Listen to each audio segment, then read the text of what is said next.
नमस्कार दोस्तों। आज के इस वीडियो में हम लोग बॉयलर वाटर केमिस्ट्री के बारे में बात करेंगे। बॉयलर वाटर केमिस्ट्री एक बहुत इंपॉर्टेंट टॉपिक है किसी के लिए भी। यदि आप पावर प्लांट में काम कर रहे हो या रिफाइनरी में काम कर रहे हो, कहीं पे भी अगर बॉयलर को आप ऑपरेट कर रहे हैं तो बॉयलर वाटर केमिस्ट्री को अच्छे से समझना बहुत इंपॉर्टेंट है। इसके अलावा ये टॉपिक हम इस तरह से कवर करेंगे कि कोई भी अगर बीओई एग्जाम के लिए प्रिपेयर कर रहा है तो उसके लिए भी एक काम की चीज़ बन जाएगी, क्योंकि इसमें हम काफ़ी डिटेल में बात करेंगे और इस तरह से बात करेंगे जैसे सिलेबस है बीओई एग्जाम के लिए, उसमें जो क्वेश्चन पूछे जाते हैं उसको कवर करेंगे। और इस टॉपिक को हम एक वीडियो में नहीं बल्कि एक सीरीज ऑफ लेक्चर बनाएंगे जहाँ पे इस टॉपिक को काफ़ी डिटेल में कवर करेंगे। तो इस वीडियो को आप ध्यान से देखिए और इसके सब्सिक्वेंट वीडियोस में इस टॉपिक को कवर कर पाएंगे। तो स्टार्ट करते हैं। तो स्टार्ट करने के पहले सबसे पहले हम समझते हैं कि फॉल्टी वाटर अगर होगा, बॉयलर वाटर केमिस्ट्री अगर सही नहीं होगा तो क्या क्या प्रॉब्लम अराइज होंगी, जिसकी वजह से हमें वाटर केमिस्ट्री को ठीक से समझना जरूरी है और उसको कंट्रोल करना बहुत जरूरी है। तो देखिए, वाटर केमिस्ट्री फॉल्टी होने की वजह से कई सारी प्रॉब्लम हो सकती है, बट जो 3 मेन प्रॉब्लम्स हैं उसी को यहाँ पे समराइज कर रहे हैं। मेन 3 प्रॉब्लम होते हैं। एक स्केल फॉर्मेशन होता है ट्यूब के अंदर वाटर केमिस्ट्री खराब होने की वजह से, या फिर स्टीम के साथ इम्प्यूरिटीज कैरी ओवर हो जाती है, या फिर कोरोजन होता है।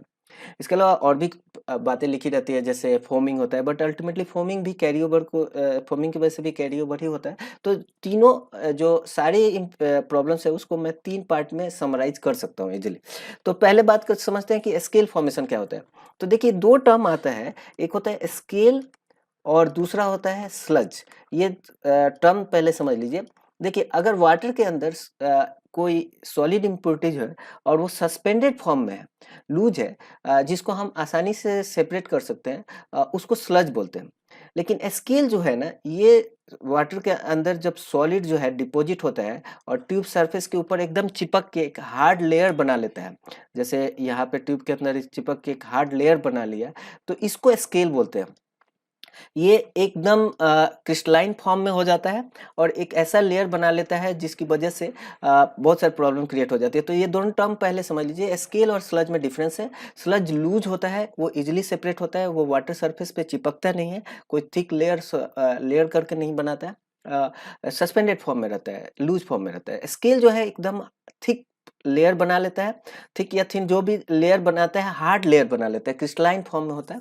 और ये इस वजह से, ये लेयर बनाने की वजह से ना, जब स्केल फॉर्म होता है तो ये हीट ट्रांसफर में रेजिस्टेंस क्रिएट करता है। तो जैसे मान लीजिए ट्यूब था और ट्यूब के इधर लेयर बन गया स्केल का, तो जो भी फायर माने फ्लू गैस साइड से जो हीट जा रही थी, वो वाटर में, मान लीजिए वाटर का फ्लो हो रहा है, तो वाटर में डायरेक्टली ट्रांसफर नहीं होकर के एक लेयर के थ्रू जा रही है, तो ऑब्वियसली ये हीट ट्रांसफर रेजिस्टेंस क्रिएट कर रहा है और इसकी वजह से इसकी हीट ट्रांसफर इफिशिएंसी घट जाती है बॉयलर की। और बॉयलर की हीट ट्रांसफर इफिशिएंसी घटने की वजह से आपका फ्यूल कंजम्पशन बढ़ जाता है। तो ये एक प्रॉब्लम हुआ स्केल फॉर्मेशन से। दूसरा प्रॉब्लम ये समझिए, आप इस प्रॉब्लम को समझने के लिए एक बात आप जान लीजिए कि जो भी बॉयलर होते हैं ना, मोस्टली बॉयलर में जो ट्यूब्स होते हैं, इवेपोरेटर ट्यूब्स होते हैं, वो सीएस पाइप के बने होते हैं। और सीएस पाइप के लिए एक मेटलर्जिकल लिमिट है कि ये 370 डिग्री सेल्सियस से ही नीचे काम करता है। उसके ऊपर ये फेल हो सकता है, ट्यूब लीक कर सकता है। तो 370 या 400 के नीचे ही काम बढ़िया करता है, उसके ऊपर प्रॉब्लम आती है। अब आप सोचो कि जो बॉयलर्स होते हैं, बॉयलर में जो फ्लू गैस का टेम्परेचर होता है वो करीब करीब 1000, 1200, 1300 डिग्री सेल्सियस इस तरह से होती है। तो इतना हाई टेम्परेचर का फ्लू गैस, और फिर भी हम सीएस पाइप क्यों यूज कर पाते हैं? इसका रीजन ये है कि जो भी हीट जो है ना, हाई फ्लू गैस टेम्परेचर की वजह से जो आती है, वो हीट वाटर में ट्रांसफर हो जाती है और इसकी वजह से ये ट्यूब जो है ना, ट्यूब ज्यादा गर्म नहीं हो पाता है। बट अभी क्या हुआ, स्केल फॉर्मेशन हो गया, यानी जो भी हीट इधर से आ रही है वो पूरी की पूरी इसको ट्रांसफर होने में रेजिस्टेंस क्रिएट हो रहा है। इसका मतलब ट्यूब का जो है मेटलर्जिकल टेम्परेचर यानी स्किन टेम्परेचर बढ़ने लगेगा। और स्किन टेम्परेचर बढ़ने की वजह से क्या होगा, ट्यूब का मेटलर्जी टेम्परेचर यानी skin temperature greater than 370 degree Celsius या 400 होगा, तो ये ट्यूब जो है फेल कर सकता है, लीक कर सकता है। तो स्केल फॉर्मेशन से दो प्रॉब्लम आई। एक तो अगर आपका बात किया जाए तो एक तो यहाँ पे जैसे ये देखिए स्केल फॉर्मेशन हुआ है, इतना थिक लेयर बन गया है। तो स्केल फॉर्मेशन जैसे देखा जाए बता रहा है कि 1 mm थिक स्केल होगा तो इफिशियंसी जो है फ्यूल कंजम्पशन 5 to 8% बढ़ जाता है, इतना इफिशियंसी में लॉस होता है। इसके अलावा अगर आप देखो कि ओवर हीटिंग होने की वजह से, क्योंकि हीट पूरी तरह से ट्रांसफर नहीं हो रहा है वाटर में, तो ओवर हीट हो रहा है और ओवर हीट होने की वजह से ट्यूब फेल भी हो जाता है। तो स्केल फॉर्मेशन की वजह से दो प्रॉब्लम आई। तीसरा एक और प्रॉब्लम होता है कि जब भी स्केल फॉर्मेशन होता है ना, तो सॉलिड डिपॉजिट होता है ट्यूब्स के ऊपर, और सॉलिड डिपॉजिट जहां जहां होगा ना, हम बताएंगे कोरोजन के मैकेनिज्म के, जहाँ जहाँ सॉलिड डिपॉजिट होगा तो बहुत सारे कोरोजन मैकेनिज्म ऐसे हैं जहाँ पे सॉलिड डिपॉजिट, अगर ये सॉलिड जो है डिपॉजिट हुआ है वो पोरस है, तो वहाँ पे कंसंट्रेशन जो है कॉस्टिक का, फॉस्फेट का बढ़ जाता है, जो कि लीड करता है कॉस्टिक कोरोजन या फॉस्फेट कोरोजन को। तो इसके बारे में हम डिटेल में बात करेंगे जब कोरोजन के बारे में बात करेंगे। तो स्केल की वजह से एक कोरोजन मैकेनिज्म को भी सपोर्ट मिल जाता है, तो ये भी प्रॉब्लम आ जाती है। दूसरा प्रॉब्लम है कैरी ओवर का। अब कैरी ओवर को समझने के लिए ऐसे समझिए कि जैसे मान लीजिए स्टीम ड्रम है, और स्टीम ड्रम में वाटर का एक लेवल मेंटेन हो रहा है और स्टीम यहाँ से निकल रही है। अब स्टीम ड्रम से आइडियली सिर्फ स्टीम निकलनी चाहिए, इसके साथ कोई इम्प्यूरिटीज नहीं जानी चाहिए, बट समटाइम स्टीम के साथ वाटर भी कैरी ओवर हो जाता है थोड़ा थोड़ा, और वाटर में इम्प्यूरिटीज होती ही है, तो वाटर के साथ स्टीम में इम्प्यूरिटीज चली जाती हैं, इसको कैरी ओवर बोला जाता है। या समटाइम अगर वाटर कैरी ओवर नहीं भी हो तो स्टीम में भी कुछ एबिलिटी होती है कि इम्प्यूरिटीज को डिजोल्व कर सके, तो इसकी वजह से कैरी ओवर होता है। अब ये कैरी ओवर के बारे में भी हम डिटेल में बात करेंगे, क्यों होता है, इसके मैकेनिज्म को भी पूरा डिटेल में समझेंगे, बट राइट नाउ समझिए इसकी वजह से प्रॉब्लम क्या होगा।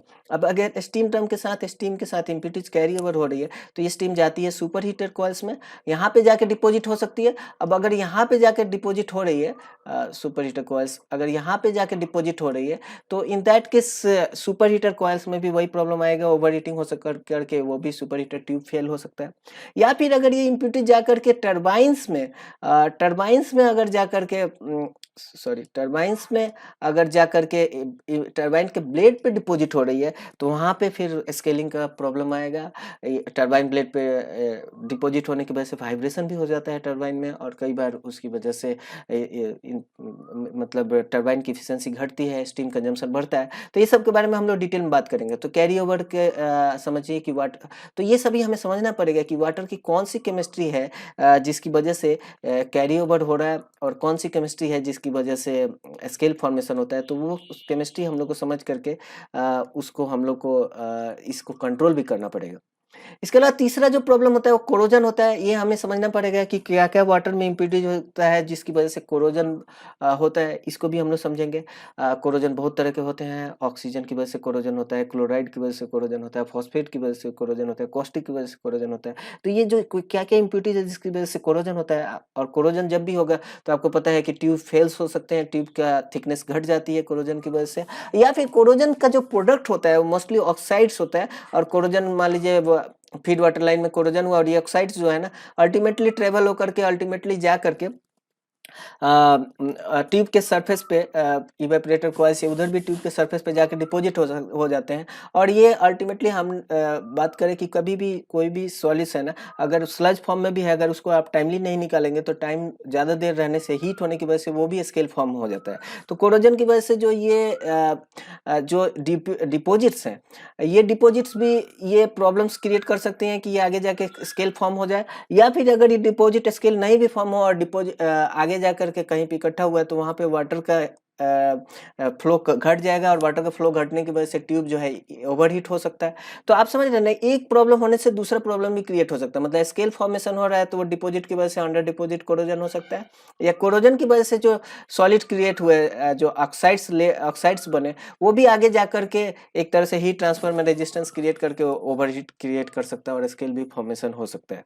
तो ये सारे प्रॉब्लम्स इंटरलिंक्स भी हो जाते हैं। तो इसलिए हमें ये समझना पड़ेगा कि वाटर की केमिस्ट्री को डिटेल में समझना पड़ेगा कि क्या वाटर में क्या क्या प्रॉब्लम है जिसकी वजह से ये प्रॉब्लम्स क्रिएट हो रहे हैं, और जो हमारे बॉयलर के लिए अच्छा नहीं है। तो इसी को हम लोग आज के इस वीडियो में डिटेल में समझेंगे। तो आज के इस वीडियो में हम लोग पहले स्केल फॉर्मेशन को ही डिटेल में समझेंगे कि स्केल फॉर्मेशन क्यों होता है, और उसको उसका मैकेनिज्म को काफ़ी डिटेल में समझेंगे। नेक्स्ट पार्ट में हम लोग कैरी ओवर के बारे में बात करेंगे, और उसके सब्सिक्वेंट पार्ट्स में हम लोग कोरोजन के बारे में बात करेंगे। ठीक है, तो अभी हम स्टार्ट करते हैं। अब स्टार्ट करने के पहले हम यहाँ पे ये जैसे देखिए, ये जो हमने दिखाया है टरबाइन के ब्लेड पे स्केलिंग हो गया है, तो यहाँ पे ये पिक्चर दिखा है। अब इसको स्टार्ट करने के पहले हम समझते हैं कि वाटर में कितनी तरह की इम्प्यूरिटीज हो सकती हैं। ठीक है, जो अगर वाटर की इम्प्यूरिटीज को हम समझ लेंगे, और इम्प्यूरिटीज की वजह से क्या क्या प्रॉब्लम आता है अगर वो हम समझ लेंगे, तो वाटर की इम्प्यूरिटीज को हम लोग कंट्रोल कर पाएंगे, और हम इस तरह से बॉयलर में ये जो प्रॉब्लम्स क्रिएट होते हैं उसको सॉल्व कर पाएंगे। तो देखिए, वाटर में इम्प्यूरिटीज तीन तरह के हो सकती हैं। सॉलिड इम्प्यूरिटीज, इसके अलावा लिक्विड इम्प्यूरिटीज भी हो सकती हैं, या फिर गैसियस इम्प्यूरिटीज भी हो सकती हैं। ठीक है, अब देखिए, पहले गैसेस इम्प्योरिटीज की बात करें तो वाटर में गैसेस इम्प्योरिटीज मोस्टली होती है CO2, ऑक्सीजन, और ये लीड टू कोरोजन करता है। ऑक्सीजन जो है लो पीएच ऑक्सीजन कोरोजन, CO2 भी लो पीएच कोरोजन में पार्टिसिपेट करता है। और ये इसलिए वाटर में जो ये गैसेस इम्प्योरिटीज है वो नहीं होनी चाहिए।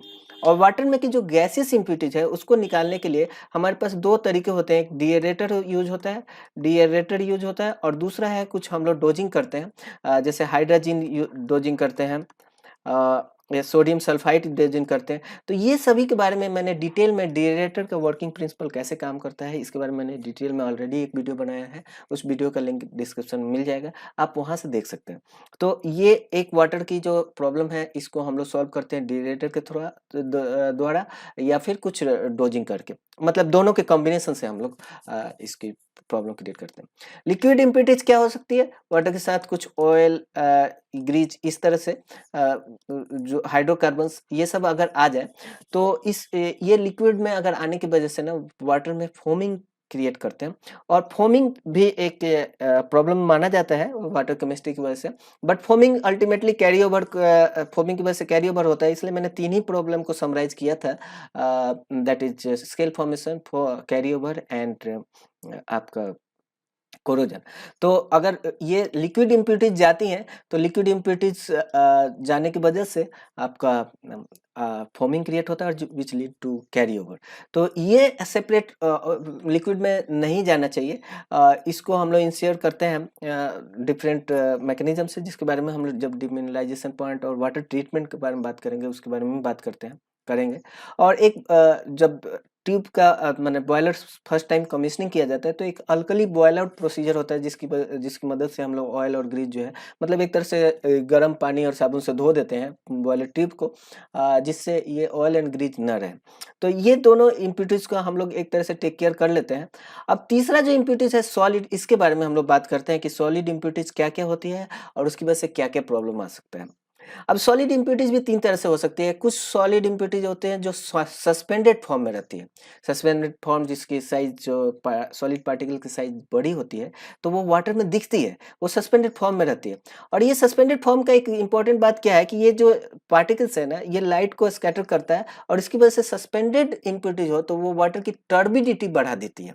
यानी वाटर की टर्बिडिटी मेजर करके आप बता सकते हो कि वाटर में सस्पेंडेड इम्प्योरिटीज क्या है। अब सस्पेंडेड इम्प्योरिटीज क्या क्या प्रॉब्लम क्रिएट करती है बॉयलर में? तो एक्चुअली ये नहीं करती है। क्यों? क्योंकि टर्बिडिटी, ये जो सस्पेंडेड इम्प्योरिटीज होता है ना इसको हम लोग आसानी से निकाल सकते हैं, सस्पेंडेड फॉर्म में है थ्रू सेडिमेंटेशन एंड फिल्ट्रेशन।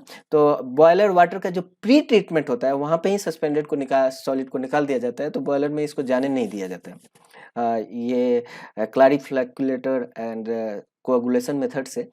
इसके बारे में हम लोग बॉयलर वाटर प्री ट्रीटमेंट कैसे करते हैं इसके बारे में हम लोग बात करेंगे। वहाँ पे हम बता देंगे कि सस्पेंडेड सॉलिड जो है उसको निकाल देते हैं, कैसे निकालते हैं उसके बारे में बात करेंगे।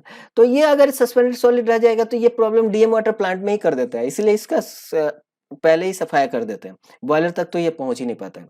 एनीवे, सस्पेंडेड सॉलिड का एक इंपॉर्टेंट बात यह है कि ये सस्पेंडेड सॉलिड ना नॉन रिएक्टिव होता है, नॉन रिएक्टिव होता है। अब नॉन रिएक्टिव होने की वजह से क्या इंपॉर्टेंट पैरामीटर होता है इसके बारे में हम बात करेंगे अभी। दूसरा जो सॉलिड इम्प्योरिटीज होता है जो डिजॉल्व फॉर्म में रहता है, डिजॉल्व फॉर्म में ऐसे रहेगा कि पानी के अंदर वो सॉलिड इम्प्योरिटीज है लेकिन आपको दिखेगा नहीं। क्यों? क्योंकि जो सॉलिड्स है ना वो पानी के अंदर आयोनाइज्ड हो जाता है। जैसे अगर आप नमक डालोगे तो पानी के अंदर आयोनाइज हो जाएगा, Na+ और Cl-, ये आयनिक फॉर्म में रहेगा, और इसके चारों तरफ वाटर जो है एक बॉन्ड बना लेता है, और इसकी वजह से ये दिखता नहीं। ये सॉलिड जो है इसकी साइज भी बहुत कम होती है, और ये डिजॉल्व सॉलिड जो आयनिक फॉर्म में हो जाते हैं तो आपको पता है आयंस जो है पॉजिटिवली या निगेटिवली चार्ज होता है, और इसलिए ये इलेक्ट्रिसिटी को कंडक्ट कर पाते हैं। यानी अगर वाटर में डिजॉल्व सॉलिड होगा तो उसकी कंडक्टिविटी बढ़ जाएगी। तो आप समझ रहे, सस्पेंडेड सॉलिड टर्बिडिटी बढ़ाती है और डिजॉल्व सॉलिड जो है कंडक्टिविटी बढ़ाती है। और कंडक्टिविटी, इसलिए वाटर की कंडक्टिविटी हम लोग मेजर करते हैं जिससे हमें पता चल जाता है डिजॉल्व सॉलिड क्या। इसका एक और इंपॉर्टेंट बात है कि ये जो आयंस है ना ये डिजॉल्व फॉर्म में ये रिएक्टिव होते हैं। अब रिएक्टिव का क्या मतलब हुआ कि अगर आप डिफरेंट केमिकल रिएक्शन करा करके आप इसका कंपोजिशन भी बता सकते हैं कि कौन कौन सी इसमें आयंस है। ठीक है, तो जनरली क्या करते हैं कि पहले टर्बिडिटी मेजर किया, फिर उसको वाटर को फिल्ट्रेशन और सेडिमेंटेशन से जितने भी सस्पेंडेड सॉलिड है उसको हटा लिया। अब फिर उसका रिएक्शन की मदद से हम इसका डिजॉल्व सॉलिड का कंपोजिशन भी बता पाते हैं। ठीक है।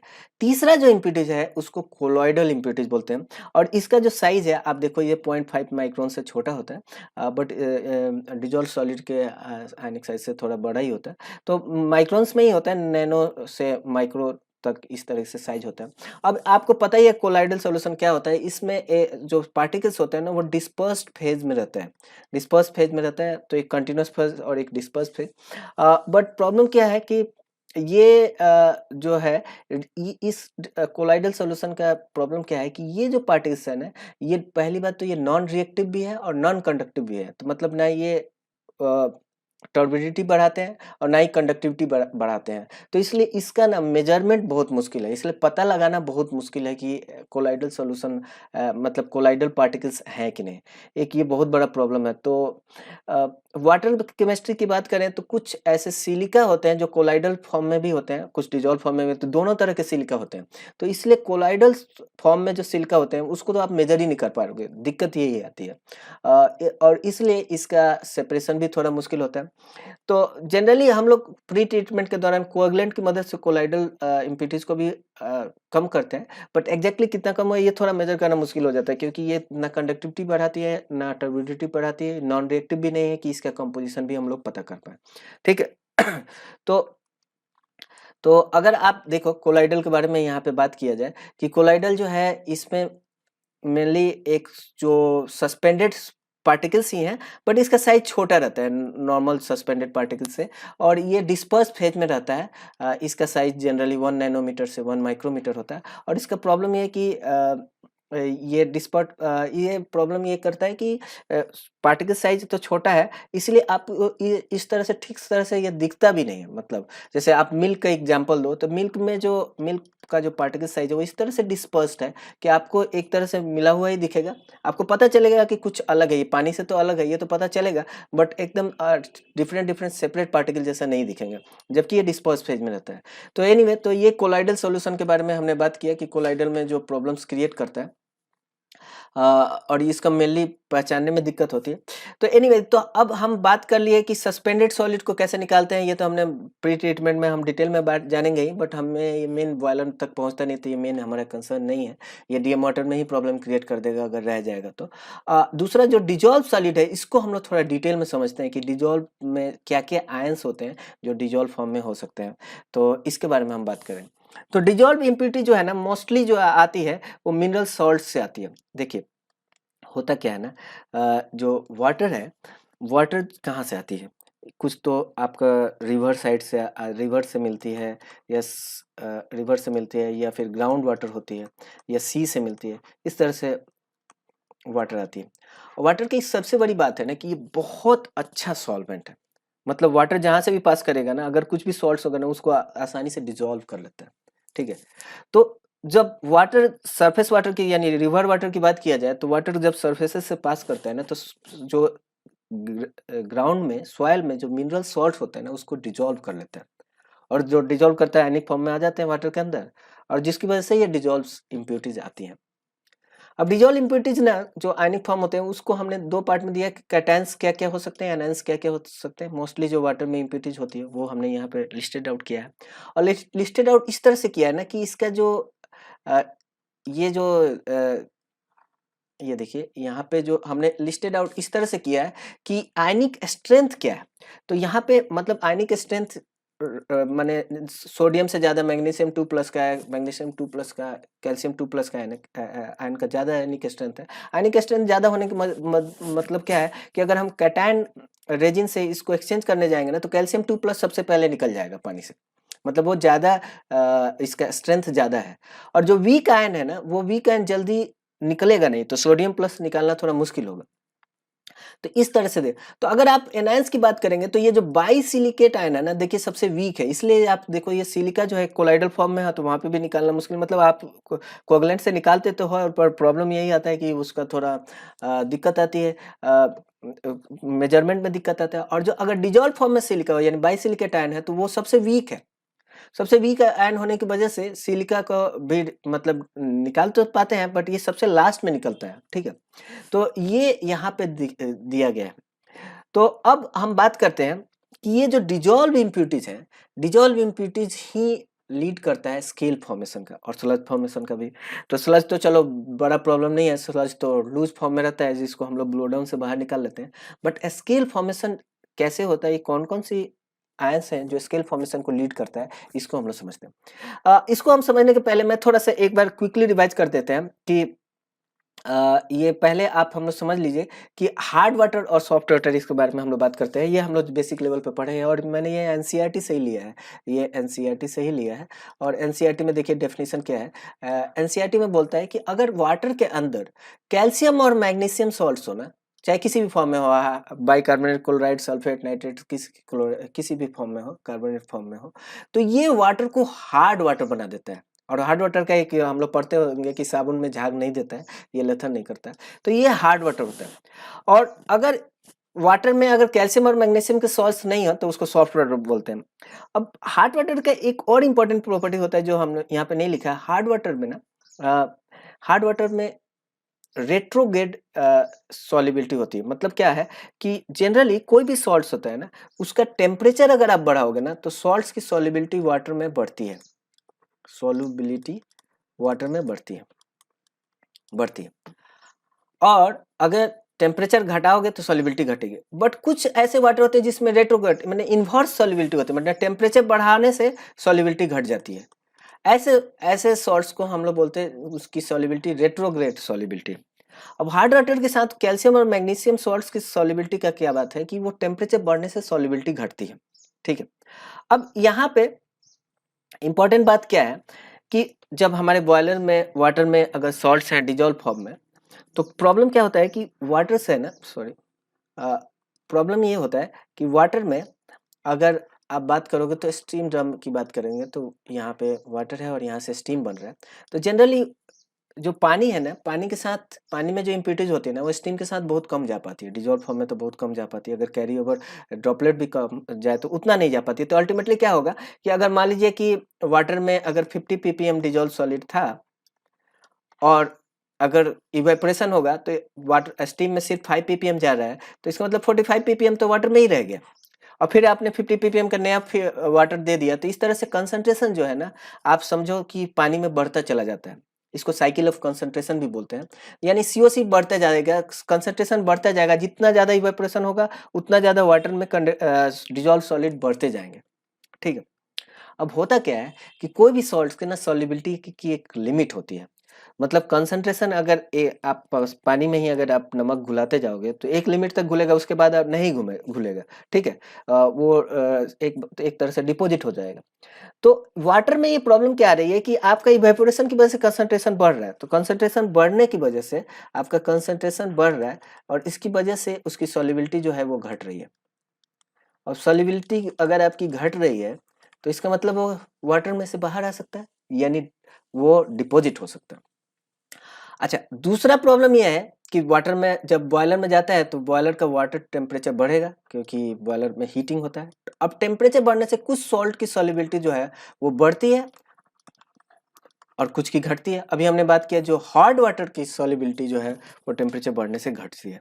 इसका मतलब क्या हुआ कि अगर जो हार्ड वाटर के जो आयंस है, यानी मतलब कैल्शियम 2+ और मैग्नीशियम 2+, ये अगर आयंस अवेलेबल है ना पानी के अंदर, तो इसके पानी के अंदर बॉयलर में इसका कंसंट्रेशन भी बढ़ेगा और सॉल्युबिलिटी भी घटेगा। तो इसका मतलब ये है ये डिपॉजिट हो जाएगा। आप समझ रहे हैं ना? बाकी आयंस हो जो सॉफ्ट वाटर के आयंस हो तो उसका तो समझ रहे हो कि कंसंट्रेशन बढ़ रहा है तो सॉल्युबिलिटी भी बढ़ रहा है, तो इसलिए उसके डिपॉजिट होने के चांसेस कम है। बट हार्ड वाटर की सॉल्युबिलिटी जो है वो घटती है, at the same time concentration भी बढ़ रहा है। तो कैल्शियम 2+ और मैग्नीशियम 2+ आयंस होना, तो ये बहुत बड़ा प्रॉब्लम क्रिएट कर रहा है क्योंकि इसकी ये तो डिपॉजिट हो गई। अच्छा, अब इसमें प्रॉब्लम क्या है, एक और चीज समझो। अगर ये कैल्शियम 2+ आयन है, कैल्शियम 2+ और मैग्नीशियम 2+ आयन है, और इसमें खास बात यह है कि अगर इसके साथ बाइकार्बोनेट, कार्बोनेट, सल्फेट्स, ये सब आयंस हो ना, तो ये सब आयंस हो तो इसके साथ जो calcium bicarbonate, calcium carbonate, calcium bicarbonate भी अल्टीमेटली कैल्शियम कार्बोनेट ही बन जाता है, उसके बारे में बात कर लेते हैं। और कैल्शियम सल्फेट, ये सब जब डिपॉजिट होता है ना तो ये डायरेक्टली स्केल फॉर्म में डिपॉजिट हो जाता है। आप समझिए, बाकी सब डिपोजिट होगा, जैसे कैल्शियम अगर फॉस्फेट के साथ बनाएगा तो फॉस्फेट के साथ वो स्लज बनाता है, मतलब डिपॉजिट तो होता है बट वो लूज फॉर्म में रहता है जिसको ब्लो डाउन से निकाल लेते हैं। अगर मैग्नीशियम है, अगर ऑक्सीजन के साथ अगर मैग्नीशियम हाइड्रोक्साइड बनाता है तो ये भी स्लज फॉर्म में रहता है जिसको हम लोग आसानी से निकाल पाते हैं। बट अगर ये बाइकार्बोनेट, कार्बोनेट्स एंड सल्फेट, ये जो प्रॉब्लम्स है ना, ये कैल्शियम मैग्नीशियम के साथ डायरेक्टली स्केल बना देते हैं, कोई चांस ही नहीं छोड़ते। हालांकि कोई भी स्लज भी अगर आप उसको बहुत देर छोड़ दोगे, ब्लो डाउन अगर नहीं करोगे तो वो भी स्केल बन सकता है, बट इसमें हमारे पास कंट्रोल है, हम ब्लो डाउन कर सकते हैं, हमारे पास जो भी इंडिकेशन आएगा उससे हम ब्लो डाउन कर लेंगे। बट कैल्शियम मैग्नीशियम और ये तो हमारे लिए सबसे प्रॉब्लमेटिक जो आयंस हो गए वो हो गया कैल्शियम 2+ और मैग्नीशियम 2+। और एनायन की बात करें तो कार्बोनेट्स, बाइकार्बोनेट्स और एंड सल्फेट्स। अब यहाँ पे एक बात यह है कि अगर कैल्शियम 2+ और मैग्नीशियम 2+ ही ना रहे तब तो फिर ये डिपॉजिट होने के चांसेस बहुत कम होते हैं। इसलिए आप देखोगे कि जब भी वाटर की जो रिजल्ट होते हैं उसका बोलते हैं टोटल हार्डनेस 0 होना चाहिए, यानी कैल्शियम 2+ मैग्नीशियम 2+ आयन होना ही नहीं चाहिए।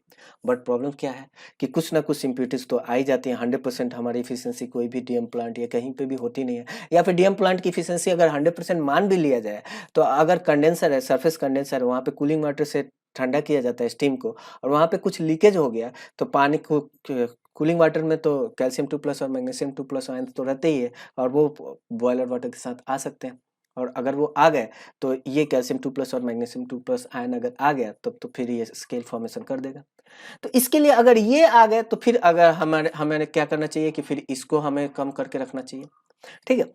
लेकिन फिर भी अगर ये आ जाते हैं तो इसमें एक खास बात ये है कि ये फॉस्फेट के साथ, अब इसमें भी एक इंपॉर्टेंट बात है, वो समझ लेना चाहिए कि फॉस्फेट के साथ ये अगर कैल्शियम फॉस्फेट बनता है ये भी स्केल बन सकता है, लेकिन अगर ये हाई पीएच पे बनता है तो वो स्लज फॉर्म में रहता है, ठीक है। तो ये चीज हमें समझ में आने से यहाँ से हमें क्या समझ में आ रही है कि अगर अगर हमारे पास कैल्शियम 2+ मैग्नीशियम 2+ आयन तो पहले तो निकाल ही दो, और अगर फिर भी कुछ आ जाए तो उसका कुछ ऐसा व्यवस्था रखो कि कैल्शियम 2+ मैग्नीशियम 2+ फॉस्फेट और हाइड्रोक्साइड से रिएक्ट करके, OH- से रिएक्ट करके स्लज बना ले और निकल ले, स्केल ना बनने पाए। तो इसके लिए हम लोग क्या करते हैं ना कि वाटर में ट्राई सोडियम फॉस्फेट को डोजिंग कर देते हैं। अब ट्राई सोडियम फॉस्फेट क्या करता है, ट्राई सोडियम फॉस्फेट कैल्शियम 2+ के साथ रिएक्ट करके, अच्छा ट्राई सोडियम फॉस्फेट जहां भी जाएगा Na3PO4 वो वाटर के साथ रिएक्ट करके वो क्या बनाता है, Na2HPO4 प्लस NaOH। यानी अगर ट्राई सोडियम फॉस्फेट जाएगा तो एक तो पीएच बढ़ा देगा, और हमने बताया कि पीएच, हाई पीएच में कैल्शियम जो है फॉस्फेट के साथ रिएक्ट करके हाइड्रोक्सी एपेटाइट जो बनाता है वो हाई पीएच पे जो है ना स्लज फॉर्म में होता है, जबकि लो पीएच रहेगा तो यही स्केल बन जाएगा, कैल्शियम फॉस्फेट के साथ भी स्केल बना लेगा अगर पीएच कम रहेगा। तो ट्राई सोडियम फॉस्फेट डालने से एक तो पीएच बढ़ गया, और पीएच बढ़ने से वो OH- और फॉस्फेट 3- ये भी है, यहाँ से जो आया ये रिएक्ट कर लेता है और हाइड्रोक्सी एपेटाइट बना लेता है और ये स्लज फॉर्म में हो जाता है, स्केल बनने से रुक गया। दूसरा, ट्राइसोडियम फॉस्फेट वाटर के साथ रिएक्ट करके NaOH भी बना रहा है, यानी OH- कंसंट्रेशन बन रहा है, वो मैग्नीशियम के साथ रिएक्ट करके मैग्नीशियम हाइड्रोक्साइड भी बना लेता है, ठीक है। तो ये दोनों प्रॉब्लम सॉल्व हो गया, कैल्शियम 2+ और मैग्नीशियम ट्राइसोडियम फॉस्फेट डोजिंग। अच्छा, स्केल जब फॉर्मेशन की बात कर रहे हैं तो कैल्शियम 2+ मैग्नीशियम 2+ और वाटर की केमिस्ट्री की वजह से प्रॉब्लम आता है। इसके अलावा आयरन की भी इम्प्यूरिटीज आ सकती है और ये कोरोजन की वजह से हो सकता है, मैंने अगर ट्यूब कोरोड हो रहा है तो आयरन जो है पानी में चला जाएगा, और ये आयरन भी कभी रेट्रोग्रेड सॉल्युबिलिटी होता है, यानी आयरन की वजह से भी स्केल फॉर्मेशन हो सकता है। इसके अलावा जो सिलिका है, जो बाइसिलिकेट है, ये सिलिका भी ना ये बहुत थिन लेयर बनाता है बट बहुत हार्ड लेयर ऑफ स्केल बना सकता है ये सिलिका। तो ये सिलिका अगर वाटर के ट्यूब के अंदर बना है तो ट्यूब के अंदर बहुत हार्ड लेयर ऑफ स्केल बना लेगा, और अगर स्टीम के साथ कैरी ओवर हुआ तो टरबाइन ब्लेड पे हार्ड लेयर ऑफ स्केल बना सकता है। तो ये सिलिका भी स्केल फॉर्मेशन को ये करता है। अब प्रॉब्लम क्या है कि ये सिलिका जो है ना हाई पीएच में डिजोल्व फॉर्म में रहता है, सोडियम सिलिकेट जो है डिजोल्व फॉर्म में रहता है हाई पीएच में। तो इसका मतलब ट्राई सोडियम फॉस्फेट अगर हम डाल रहे हैं तो ये तीनों का ही काम कर दिए, सिलिका का भी काम और कैल्शियम और मैग्नीशियम तीनों का ही काम कर दिए। तो इस तरह से हमारे ये भी समझ में आ रहा है। हम डोजिंग के बारे में और भी डिटेल में बात करेंगे, बट यहाँ से समझने से मतलब बेसिक इम्प्यूरिटीज समझने से ही समझ में आ गया कि ट्राई सोडियम फॉस्फेट हमारा क्या काम कर रहा है, ठीक है। अब ये जो सिलिका के बारे में बता रहा हूँ तो देखिए सिलिका के बारे में क्या लिखा रहता है कि thin glassy scale layer form होता है, एमोफस सिलिका बनाता है, वो बहुत हार्ड होता है, रिमूव करना आसान नहीं होता है, ठीक है।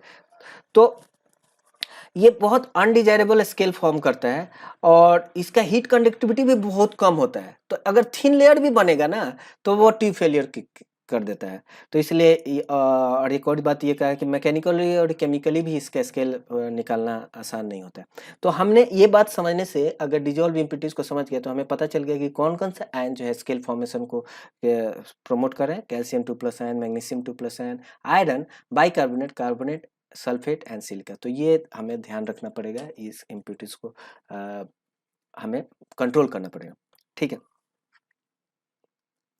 अब हम बात करें, अच्छा अब यहाँ पे एक मैं बात कर रहा हूँ कि हार्डनेस के बारे में हमने बात किया कि कैल्शियम 2+ और मैग्नीशियम 2+ आयंस है, वो लीड करता है वाटर के हार्डनेस में।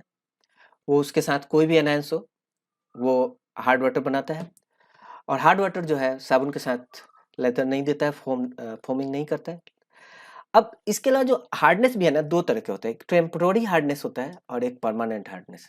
ऐसे हार्डनेस जिसको वाटर को बॉयल करने से हार्डनेस निकल जाए तो ऐसे टेम्पररी हार्डनेस बोलते हैं। और वो क्या होता है, बाइकार्बोनेट्स जो होते हैं ना, बाइकार्बोनेट्स जो होते हैं वो प्रेजेंस ऑफ हाइड्रोजन कार्बोनेट यहाँ पे लिखा है, नहीं बाइकार्बोनेट जब रहेंगे ना तो उसको वाटर को हीट करते हैं ना, जैसे मैग्नीशियम बाइकार्बोनेट है या कैल्शियम बाइकार्बोनेट है, तो हीट करने से मैग्नीशियम हाइड्रोक्साइड बन जाएगा या कैल्शियम कार्बोनेट बन जाएगा और ये पानी से निकल जाता है, तो इसको टेम्पररी हार्डनेस बोलते हैं। तो बाइकार्बोनेट हो या कार्बोनेट हो, कार्बोनेट तो आसानी से डिपोजिट हो जाता है, तो ये सभी लीड करता है टेम्पररी हार्डनेस को। ठीक है, परमानेंट हार्डनेस मतलब calcium 2+, magnesium 2+ ion, sulphate, nitrates, chloride इसके साथ जो बनाते हैं ना, इसको अगर बॉयल करते हैं तो ये निकलता नहीं। मतलब कब तक, 100 डिग्री सेल्सियस पर। आपके बॉयलर में तो बहुत हाई टेम्परेचर तक जाता है, आपके बॉयलर में टेम्परेचर तो पानी का कितना चला जाता है, 300 400 इस जोन में चला जाता है। वहां पे तो इसको भी रेट्रोगेट सॉल्युबिलिटी की वजह से डिपोजिट हो जाए, बट नॉर्मल अगर पानी में इसको गर्म करने जाएंगे, बॉयल करने जाएंगे, तो अप टू 100 डिग्री सेल्सियस तक जाने में ये नहीं निकलता है। तो ये परमानेंट हार्डनेस क्रिएट करता है। तो ये सब हम इसलिए बताने जा रहे हैं क्योंकि जब आप वाटर के आप देखोगे कि जब हम लोग बॉयलर वाटर मेंटेन करते हैं तो हमारा लैब से टेस्टिंग होता है, और टेस्टिंग बहुत सारे पैरामीटर्स के होते हैं। तो वो क्या क्या पैरामीटर का होता है, जैसे यहाँ पे आप देखो तो यहाँ पे देखो कंडक्टिविटी मेजर हो रहा है। अब कंडक्टिविटी क्यों मेजर हो रहा है, अब तो आप समझ गए होंगे। कंडक्टिविटी मतलब आप डिजोल्व आयंस जो हैं उसको मेजर कर रहे हैं, और डिजोल्व आयंस ज़्यादा होंगे तो वो स्केल फॉर्मेशन लीड करेगा, इसलिए कंडक्टिविटी पे हमारा एक कंट्रोलिंग होना चाहिए। इसके अलावा सिलिका पे हमें क्यों होगा, सिलिका क्या प्रॉब्लम क्रिएट करता है, इसके बारे में हम बात किए। और यहाँ पे हम टोटल हार्डनेस की बात कर रहे हैं। तो टोटल हार्डनेस हमने इसलिए बोला क्योंकि यहाँ दो तरह का हार्डनेस हो सकता है, टेम्पोररी हार्डनेस या परमानेंट हार्डनेस। तो टोटल हार्डनेस जो है वो नील होना चाहिए, यानी कैल्शियम 2+, मैग्नीशियम 2+ आयन होना ही नहीं चाहिए। लफड़ाई खत्म करो।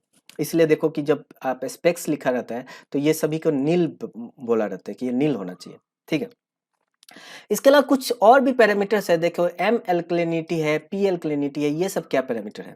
क्लोराइड तो आप समझ रहे हो, क्लोराइड्स, आयरन, ये तो डायरेक्टली दिखा हुआ है। फॉस्फेट कितना होना चाहिए। अच्छा फॉस्फेट यहाँ पे देखो कि फॉस्फेट पानी में जो ब्लो डाउन है, मतलब बॉयलर के अंदर का जो पानी है उसके अंदर फॉस्फेट होना चाहिए, क्योंकि फॉस्फेट अगर रहेगा तभी कैल्शियम 2+, मैग्नीशियम 2+ कभी आ गया अचानक से तो फॉस्फेट रिएक्ट कर लेगा और वो कैल्शियम मतलब हाइड्रोक्सी एपेटाइट और मैग्नीशियम हाइड्रोक्सी एपेटाइट बन के स्लज फॉर्म में बन जाएगा। तो इसलिए यहाँ पे रहना चाहिए, थोड़ा एक रेंज है, बहुत ज़्यादा भी नहीं रहना चाहिए बट एक रेंज में रहना चाहिए। ठीक है, अब इसके बारे में इसके बाद हम लोग बात करेंगे, इसके बाद हम लोग बात करेंगे कि एल्कलिनिटी क्या है। ये मतलब ये एम एल्कलिनिटी और पी एल्कलिनिटी क्या है। तो देखिए एल्कलिनिटी जो है ना, वो जो डिजोल्व सॉलिड ही है उसी का डिफरेंट डिफरेंट हम लोग बात कर रहे हैं कि डिफरेंट डिफरेंट आयंस हम लोग आयंस बहुत तरह के हैं ना, कैल्शियम 2+ आयंस भी हैं, मैग्नीशियम 2+ आयंस भी हैं, है ना। इस मतलब बहुत तरह के आयंस हैं। तो हमने कैल्शियम 2+ और मैग्नीशियम 2+ आयंस हैं कि नहीं वाटर, तो वो तो उसका हार्डनेस मेजर करके बता सकते हैं। बट इसके अलावा जो निगेटिव आयंस है उसका भी हम लोग टेस्ट कर सकते हैं। तो उसको जो bicarbonate, bicarbonates, carbonates and hydroxide ion, इसकी वजह से पानी में ना, पानी की एल्कलिनिटी ज़्यादा होती है। एल्कलिनिटी मतलब वो एसिड से रिएक्ट करने की कैपेबिलिटी, मतलब उसको न्यूट्रलाइज करने की कैपेबिलिटी वाटर में कितनी है उसको एल्कलिनिटी बोलते हैं। और वो मेनली तीन आयन की वजह से आता है, तो कार्बोनेट, बाइकार्बोनेट और OH-। अब ये पानी के अंदर के जो एल्कलिनिटी है ना, इसको मेजर करने के दो तरीके हैं। एक हमारे पास इंडिकेटर होते हैं फिनोप्थलीन इंडिकेटर, उससे अगर हम मेजर करते हैं ना तो वो बेसिकली दो ही आयन से रिएक्ट करते हैं। एक तो हाइड्रोक्साइड पूरा के पूरा उससे टाइट्रेट कर लेता है, और कार्बोनेट का हाफ कार्बोनेट, मतलब जितना कार्बोनेट आयन है उसका हाफ से रिएक्ट करता है। तो ये इसको पी एल्कलिनिटी बोलते हैं। तो ये क्या कर रहा है, hydroxide plus half the alkalinity due to carbonate. तो यहाँ से हमने पी अल्कलिनिटी मेजर कर लिया। और एम अल्कलिनिटी मतलब मिथाइल ऑरेंज अगर हम इंडिकेटर लें तो मिथाइल ऑरेंज जो है ना वो तीनों से टोटली कंप्लीटली टाइट्रेट कर देता है। तो इससे जो मेजरमेंट आता है उसको एम अल्कलिनिटी बोलते हैं। ठीक है, तो अगर हमारे पास पी अल्कलिनिटी भी हो और एम अल्कलिनिटी भी हो तो हम बता सकते हैं कि पानी के अंदर कौन कौन सा आयन है, कार्बोनेट कितना है, बाइकार्बोनेट कितना है, हाइड्रोक्साइड आयन कितना है, तो ये हम बता सकते हैं। अच्छा, अब अगर हमने हार्डनेस भी मेजर किया हुआ है और कार्बोनेट माने अल्कलिनिटी भी मेजर किया है, और अगर टोटल अल्कलिनिटी जो है ना, अगर टोटल हार्डनेस से अगर ज्यादा है तो इन दैट केस उस उसको हम बोल सकते हैं कि टेम्पोररी हार्डनेस है। मतलब क्या है कि अगर टोटल हार्डनेस से अगर ज्यादा हो रही है तो इसका मतलब क्या हुआ कि कैल्शियम 2 प्लस मैग्नीशियम 2 प्लस जो आयंस है ना वो कार्बोनेट बाइकार्बोनेट इन्हीं के साथ है, यानी आपका जो हार्डनेस है ये टेम्पोररी हार्डनेस है। लेकिन अगर टोटल हार्डनेस जो है ना वो टोटल अल्कलिनिटी कम है उससे, तो उसकी वजह से हो रहा है, तो उसको हम लोग परमानेंट हार्डनेस बोलते हैं। ठीक है, तो यहाँ पे हम समझ में आ गया कि ये जो हमने टेस्टिंग जो किया है तो इससे हमें ऑलमोस्ट सारे आयंस का भी पता लग जाएगा कि कौन कौन से आयन है। जैसे टोटल हार्डनेस अगर नील है तो इसका मतलब calcium 2 plus magnesium 2 plus ion नहीं है। क्लोराइड के लिए हमने अलग से टेस्ट कर लिया, आयरन्स के लिए हमने अलग से टेस्ट कर लिया। ठीक है, और फॉस्फेट के लिए अलग से टेस्ट कर लिया, सिलिका के लिए अलग से टेस्ट कर लिया, कार्बोनेट बाइकार्बोनेट OH माइनस के लिए हमने एम अल्कलिनिटी और पी अल्कलिनिटी टेस्ट कर लिया। तो इससे हमने डिफरेंट आयंस के भी बारे में पता चल जाएगा कि कौन कौन सा आयन है और कौन कौन आयन से क्या क्या प्रॉब्लम होता है, ये भी हम समझ सकते हैं। तो इसलिए हम लोग एक केमिस्ट्री मेंटेन करते हैं। ठीक है, तो अभी इस पार्ट को हम लोग यहीं स्टॉप करते हैं, इस वीडियो को और लंबा नहीं करते हैं। नेक्स्ट पार्ट में हम लोग समझेंगे कि कैरी ओवर क्या होता है, कैरी ओवर के क्या क्या रीजन होता है। अच्छा, एक और यहाँ पे दो और पैरामीटर था, उसको भी थोड़ा एक्सप्लेन कर दूं। यहाँ पे एक देखिए TDS है, टोटल डिजॉल्व सॉलिड है, और एक है कंडक्टिविटी। ये दो पैरामीटर हम लोग देखते हैं। ये दोनों पैरामीटर में थोड़ा फर्क है। कंडक्टिविटी तो मोस्टली आयंस की वजह से होता है। टोटल डिजॉल्व सॉलिड में मतलब आयंस के अलावा कुछ ऑर्गेनिक इम्प्योरिटीज भी हो ना तो वो भी मेजर होता है। ठीक है, तो TDS refer anything present in water that is not pure water and not a suspended solid. अगर है मतलब कुछ भी है जो डिजॉल्व फॉर्म में है ना तो वो TDS बता देगा। जबकि कंडक्टिविटी सिर्फ ये देखता है कि कौन सा माने चार्ज पार्टिकल्स जो है डिजॉल्व फॉर्म में। तो ये थोड़ा डिफरेंस है। मोस्टली कंडक्टिविटी और TDS एकदम कोरिलेट करते हैं, बट यहाँ पे थोड़ा दोनों पैरामीटर क्यों मेजर करते हैं इसलिए यहाँ पे बता दिया। तो यहाँ से हमने वाटर केमिस्ट्री समझा है कि क्या क्या पैरामीटर्स होता है, हम क्या क्या टेस्ट करते हैं, क्यों टेस्ट करते हैं। तो मोस्टली यहाँ पे थोड़ा आइडिया लग गया, और जब हम कोरोजन ये सबको डिस्कस कर लेंगे तो बहुत अच्छे से क्लियर हो जाएगा कि क्या क्या प्रॉब्लम्स क्रिएट होते हैं किस वजह से। तो उसको और भी डिटेल कर सकते हैं। जैसे यहाँ पे ही आप समझिए कंडक्टिविटी की वजह से स्केलिंग फॉर्मेशन होता है, सिलिका की वजह से ट्यूब के अंदर स्केल फॉर्म हो जाएगा, या फिर आपका टर्बाइन के अंदर स्केल फॉर्म होगा। फॉस्फेट क्यों मेजर करना है उसको भी हम समझ गए। टोटल हार्डनेस क्यों देखना है ये भी समझ गए। डिजॉल्व ऑक्सीजन कोरोजन क्रिएट करता है जिसकी वजह से डी-रेटर में हम उसको हटाते हैं। TDS हमें क्यों कंट्रोल करना है, एम अल्कलिनिटी पी अल्कलिनिटी क्यों हमें कंट्रोल करना है, क्योंकि हम चाहेंगे कि कार्बोनेट बाइकार्बोनेट कम रहे, नहीं तो ये स्केल फॉर्मेशन कर देगा अगर गलती से calcium 2 plus magnesium 2 plus ion चला जाए। ठीक है, क्लोराइड एक कोरोजन करता है, लो पीएच एसिड क्लोराइड कोरोजन होता है। आयरन जो है ये भी स्केल फॉर्मेशन में लीड करता है, इसलिए हमें कंट्रोल करना है। ऑयल एंड ऑर्गेनिक मैटर जो है फोमिंग क्रिएट करता है जिसकी वजह से कैरी ओवर होता है, इसलिए कंट्रोल करना है। हाइड्रोजन ऑक्सीजन स्कैवेंजर है, इसलिए ट्रेसेज अमाउंट में हो ताकि ऑक्सीजन हम पता चले कि ऑक्सीजन ज़्यादा नहीं जाए पानी में, तो इसलिए हमें ये सब कंट्रोल करना है। ठीक है, तो आशा करते हो आपको वीडियो समझ में आया होगा। वीडियो देखने के लिए धन्यवाद।